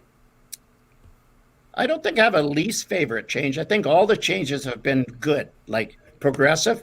Like, went to strings, went to synthetic lanes. The game has changed a lot. In the old days, the bowlers were more finesse bowlers, bowling on wood. You had to read the lanes and do a backup or a hook or whatever. And now, the game now, as I see it, there's a lot of fastball bowlers. You got the synthetic lanes, and you can rifle that ball and be accurate. I don't know. Maybe I'm reading this wrong, but No, I totally agree. I totally agree with you. The thing that's really cool to me, Ron, is the fact that you were able to be successful at all levels of the game throughout those changes. Because free fall bowling was completely different, and it was yep. it was inducive to better scoring with a different style than what it is now, and you've managed to maintain longevity through all of it. Don't ask me how. What do you have right now in trail deer lanes? Then what's the name of your lanes is what? Glen Mary Bowl. Glen Mary Bowl. Like Yeah, now it's a district just outside of town, like a mile and a half out of town. The district of Glen Mary, so it's called Glen Mary Bowl. And we put in synthetics recently, about 3 years ago. And what computer system? Pardon? What computer system? It's still the Brunswick. Okay. Yeah. Awesome. As a proprietor, is putting in synthetics, does that not feel so good once it's in? Oh yeah. Well, I spent almost 40 years with wood and the old sand jobs and everything else. It was more interesting trying to keep them going, but oh my God, it was terrible. It was terrible. I only spent like 12 or 13 years doing that, and I was like, oh my God, I cannot wait for synthetics to come in. I miss the wood. I'm like, don't get me wrong. I do too. As a bowler, I miss the wood. Yeah, I miss the scoring of it. I miss reading the lanes of reactions and stuff like that. But I mean, the first TikTok video, I almost hit the shield. I was okay with it. I mean, but Tim, you're sitting here talking about reading the lanes, but you make no adjustments. So how does that work for you? Ooh, these lanes move a little bit more. Throw the same ball. 2 for 2 for muting. This podcast is about Ron, not about me. So, well, we could change it. No, we're really good here. Yeah. Do you think that synthetic from bowling center to bowling center being synthetic, it makes it easier to adjust? Like there's more similar conditions from each center. Versus wood in every center, it's a lot different. Know what I'm asking? I mean, there's weather conditions, there's the air conditioning, there's all those extra conditions. But for the most part, do you think that having synthetic is similar from house to house? It definitely is more. It is more consistent. Absolutely, yeah. Okay. Yeah, I think that's kind of the whole thing behind it, right? Is the consistency and the less maintenance, the less chance you're going to have those changes. But even the difference between the different types of synthetics by different companies, there's some differences in that, especially with approaches, right? Approaches are the huge difference. But for sure, but I mean, even like we have the same synthetics as Heritage, and our approaches are significantly faster. Yeah. Significantly faster. So there's differences for sure. So here let's talk about free fall, right? I mean, free fall, I think it's never going to come back. I really hate to say that. It's just it's just because of the lack of machines and the money and everything else like that. 10-pin actually, the magazine came out today, and a lot of the centers are actually moving to string. right? So you're going to see a lot of 10-pin facilities going to be start moving into string, and that's going to be a huge different thing out there. And I don't know how that's going to affect the PBA and all the other thing, right? I mean, obviously, I think technology is going to be hopefully a little bit better, but I think it's going to be a lot of string. And when we're in Vegas talking to the people down there, one, you don't have to have a mechanic on, less maintenance and less obviously wages, but it's less like people running some. Joe Blow can go back there and not hurt himself. A lot less of a chance than somebody else, right? Less moving parts. And the state, and they sanctioned it in Canada already to be used in all major events. But I mean, and the states are going to be like one up on all of us. I mean, here they are. They've been using free fall forever.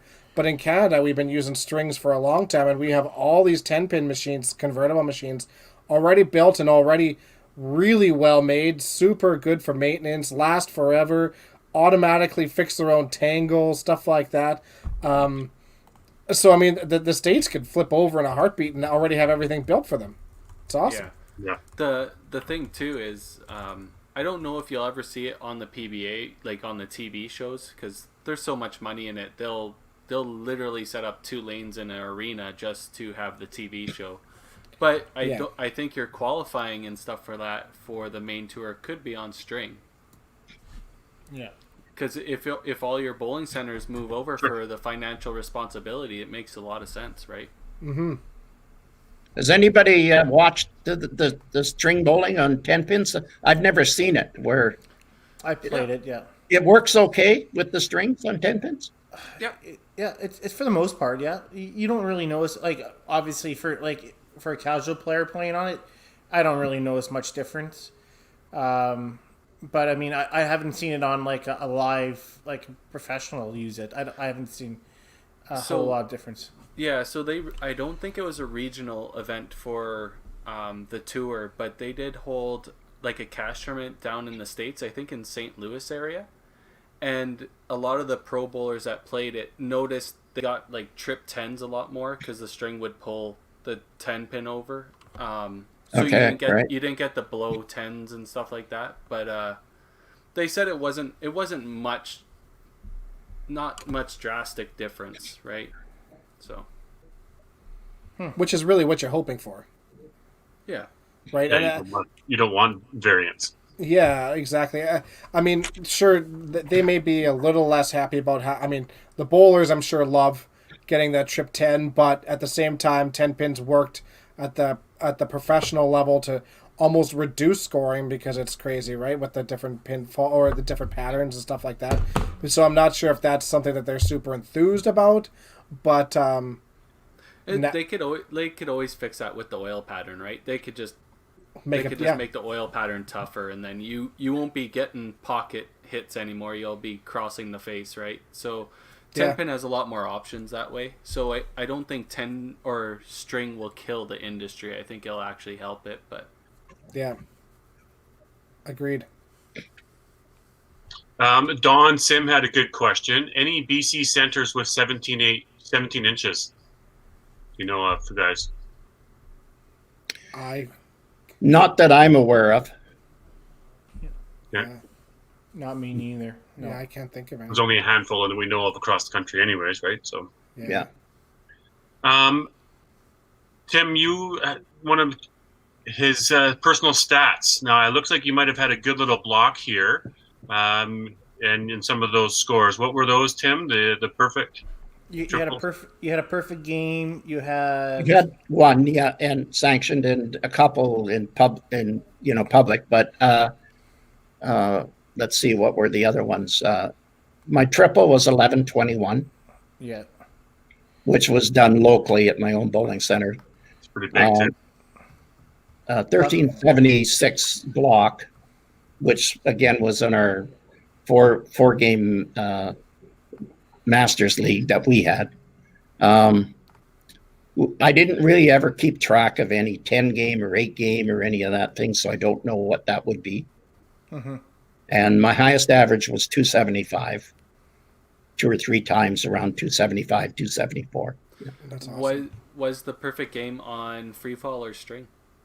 No, it was on free fall, and it was way back in the early '60s, and it was in a doubles tournament, a Christmas doubles tournament. Yeah, Neat. and actually in the tournaments, I've over the years I had 2 448 games. Left the corner pin twice, Crazy. Oh, wow. so Yeah. one was a good hit and one was a terrible hit. Yeah. Wow. But Was the triple and quad all in the same block as the perfect game, or were those done no, elsewhere? it was in a three game mixed league, 4-player mixed league. Yeah, on free fall. Because what's that? That's 360 average, 370. No 400 game. It was like a 390 game, a 350 game, a 360 or 370 game, something like that. Yeah. Wow. And then the quad was also same time, or is that a different time? No, that was in a four game league. Right. Yeah. Because that's also a 345 something average for that. Yeah. Mhm. So you said you did that in your Masters League there. Do you have a lot of like good competition down there to play against in your local center, or? Not anymore. Our numbers have dropped as far as the high average bowlers. Yeah. There's a few, three or four guys that are still throwing decent averages, but the numbers have dropped drastically over the years for sure. Yeah. For sure. And Do you, Darren's still there. Darren's still there. He still bowls a decent average, but I liked how you're like, and then there's Darren. So there's he's Darren. not a great bowler, but it's Darren. Yeah. Let's talk got about a- Darren here. He's got an okay average. He's all right. yeah, he's all right. So I do want to clarify that you've taken a lot of money off Darren over the years in your pot games. I hear. Oh, hundreds of thousands, actually. Yeah. Darren and I used to play for real money, and then we used to play for imaginary money. So Okay. the And we real had some money pretty was good when help. real money was when he won, and imaginary money was when you won. Exactly. No. It was like we would play and we'd put our $20 or $30 or $50 out there and play. But then we had this imaginary game where we played, okay, we're going to play $50 a frame, okay, or $500 a game, and then maybe $50 a ball. So we'd add all this money up, and for years he couldn't beat me, and I had him up to about I think I had him up to about $350,000 he owed me. And I imagine you actually kept a ledger and kept track of this Oh, too. you damn right! So I had it all written down. Do you still have that somewhere? That's got to go No, in I the Hall of don't. Fame, too. But anyway, the end of the story was that finally he caught on that he's better than me. He didn't realize it for a long time. Then he came into the bowling alley one night and we did an all-nighter. And at the end of the night, I owed him about $250,000. I had lost my house and my bowling alley. I think maybe even my wife. He let me take my dog. And that was the end of that. So That sounds something like Rich would do for sure. I love it. I've got to say, I've always absolutely loved hearing your guys' relationship. well, you know what? At the end of the day, he got me really back into the competitive bowling in my latter years because he encouraged me on how well he was doing and up and coming, and inspired me to keep going for a lot longer than maybe than I should have. But I'm glad I did. So yeah, no, he was an inspiration to me for sure. Yeah, that's awesome. Yeah, and I know you were an inspiration to him too, for sure. He said he owes a lot to you for being where he is, for sure. He said it was a hard relationship at times. Like you were hard on him, but I mean we had Tom Stevenson as a coach, and he was hard on us, and it turns out good sometimes. And I love that you guys were always like super competitive against each other, but you guys have always been obviously the best of friends, and it's super neat hearing. Yeah, no, there's almost 30 years difference in our age, but he's definitely one of my very best friends for sure. Yeah. Yeah. That's awesome. That's awesome. Good So to hear. he said that, or you said that he kept you competitive into your latter years. Do you remember what your last average was? I think 251. 250. And if you don't mind me asking, at what age was that? I don't know, 72, 73. That's incredible. You could have said 29, Ron. We wouldn't have judged you. Yeah, you just said that's actually you're an asshole for asking. Yeah. Hey, Tim. Tim, what was your last average? My last average, Yeah. 268. No, it was like 240 something, wasn't it? No, 268. And On Thursdays? 251. On Thursdays? 251. Oh, yeah, you threw a good last week to get it over 250. That's right. And how old are you? 74. Seems about right. You know what? 10, 15 years from now, you'll be a better bowler than you are now I hope if so. you stay with it. Yeah. What would you say was your absolute peak age? About 40 to 45. Perfect. Right. Perfect. Yeah. There's hope for me. Yes, I'm in the wheelhouse. Yeah. That also means you only have a couple years, Daryl. That shit. You're right. I can get my vaccine now, so I'm good. Yeah. Yeah. Yeah. Well, we're closing in on that 2-hour mark, so we'll probably try and wrap this up, Ron. Is there any last comments or last things you want to add to this podcast for our audience? Yeah, I would just like to say one of the questions you asked about what's positive about bowling now. I think what's positive is what you guys are doing with this program and running that tour. I think that is so great for five-pin bowling, and just keep doing it. Thanks, Ron. Thank you very much. you. We try our hardest.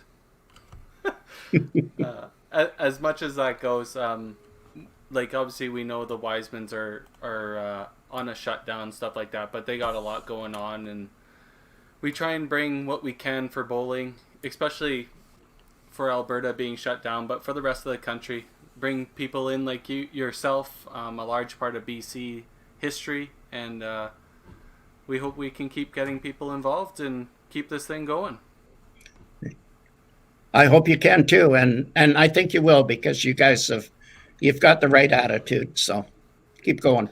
Our attitude's shitty. What are you talking about? It helps having Daryl keeping us on track the whole time, because if it was just us, we'd be all over the place. Well, you got to have one sensible guy on your program. Yeah, well, don't give me too much credit. I just change the subject a few times here and there. It's all good. No, I'm super glad that we had you on, Ron. Obviously, long, great career. I know you've got your wife there with you, and a lot of great comments from everybody here, and that lots of love for you for sure in the history. So we are super pumped and happy to have you on, Big Daddy. Yeah. Okay. Please follow. Too.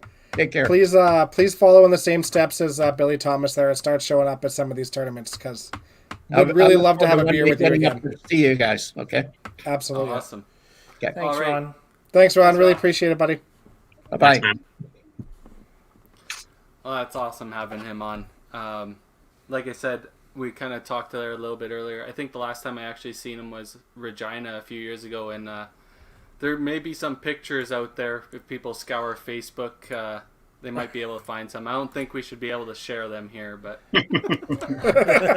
Some people, you have to do some research on their own, but yeah, that was a great guest, Tim. Good job. I mean, that's like you said, 5 decades of making it to nationals, 47 years of being a proprietor. I mean, there's a lot of history there that Ron's been in the game of five-pin bowling. So great to share some stories. I'm sure we could have talked for hours. We want to hit on some of the key topics and the key points and keep it interesting. But yeah, like you said, Dex, come out to tournaments. Big Daddy, love to talk more. And I think it inspires other people now that are at tournaments to actually talk to the guest we've had on here. Maybe he says, hey, I saw you as a guest. I learned this about you. It might open up some doors and conversations out there, right?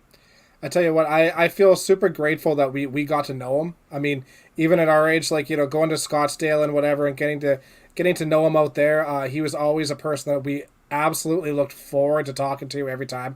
We would talk about him for a full year because the guy's absolutely hilarious and he sits there in parties with us but he was so inclusive of everybody.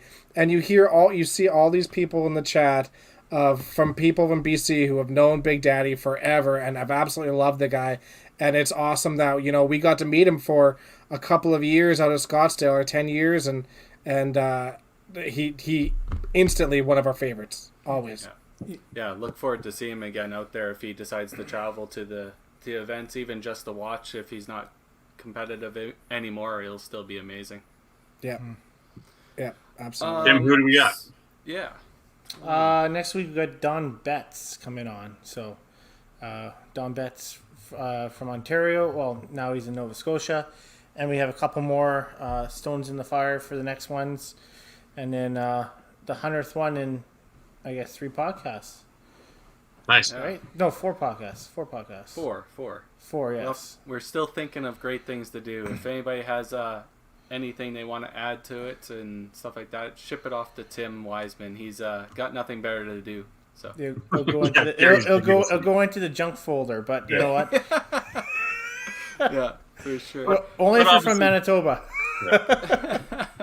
Lots of thanks, though, to our people listening, Yes. following along in the chat, contributing to the show. That's super helpful, and appreciate the content adding there. And obviously, everybody who's listening, not live on the Apple Podcasts or wherever you listen to your podcast. We need more people listening, more people sharing, whether it's Facebook, YouTube, podcasts, followers, listener. We're doing what we can. So Yeah, exactly. keep All right, helping let's us. let's do this all-star draw. I think we should do five randoms for the 5 decades, right? Yeah, good call. 5 randoms. Okay, so I have 30. How many names did I have in here? 32 names. So that's almost all of the viewers today. So thanks for commenting, Jeff Watts. You're still in there. Don't worry. Let's do it 5 times. Here we go. Once, twice, 3, 4. All right, who's it going to be? And anybody but Brett. Anybody but Brett. Probably Jeff Watts. Alpacat. Nice. Good hit. All right, that's not bad. Yeah. I like that. Excited for Don Betts next week. I know, Tim, I think you're looking at a bio or sent one out. I don't know a lot about Don, so I know very popular and well-known in the Ontario area. So it'll be great to get to know him and chat more next week for sure. Yeah, I think it'd be really good.